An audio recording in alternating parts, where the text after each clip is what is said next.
go push that rock here with Simpson Math. Let's learn about residuals, sometimes called error.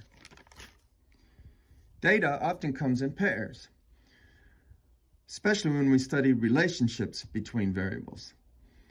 For instance, if we wanted to know if there is a relationship between overcharging a battery and the battery life in years, we might gather data that's paired.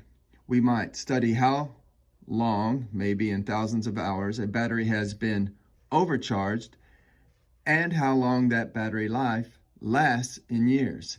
When we collect this data from our sample, we collect ordered pairs, two-dimensional vectors.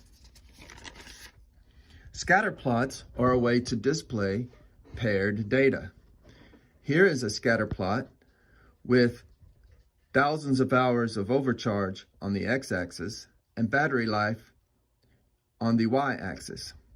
We call the horizontal axis variable the independent variable, or more often the explanatory variable, sometimes the predictor variable. Here is the dependent variable, or more often response variable, or maybe even predicted variable. I'm going to go with explanatory variable, response variable. A residual, which is sometimes called the error, usually represented with the letter E, not to be confused with the number E, is the distance from a data point to a regression line. So, in other words, a residual is this distance here. The residual for that data point is that distance. Every data point has its own residual.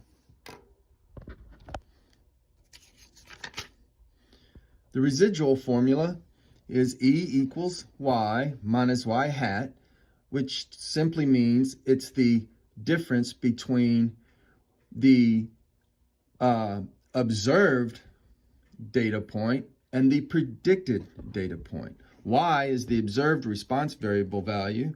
Y hat, we call that a hat. Y hat is the value on the regression line, the value predicted by the regression line, and it is the response variable that is predicted. So when we find this difference, we find the residual. In other words, residual is the distance from the data point to the regression line.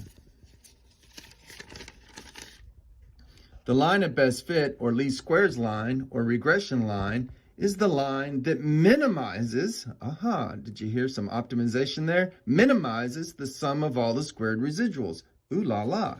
Minimize means calculus. Don't worry, we're not doing calculus in this class.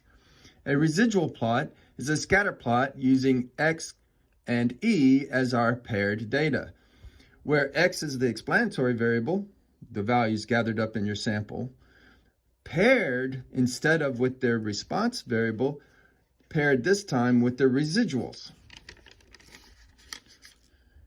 A residual plot should look like this if linear regression is appropriate.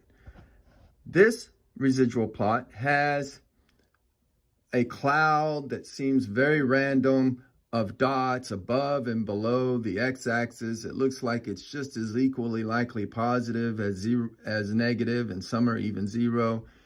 When there's no discernible pattern, the residual plot indicates that linear regression is indeed the appropriate modeling for the relationship between the explanatory variable and the response variable. Success starts here at Temple College.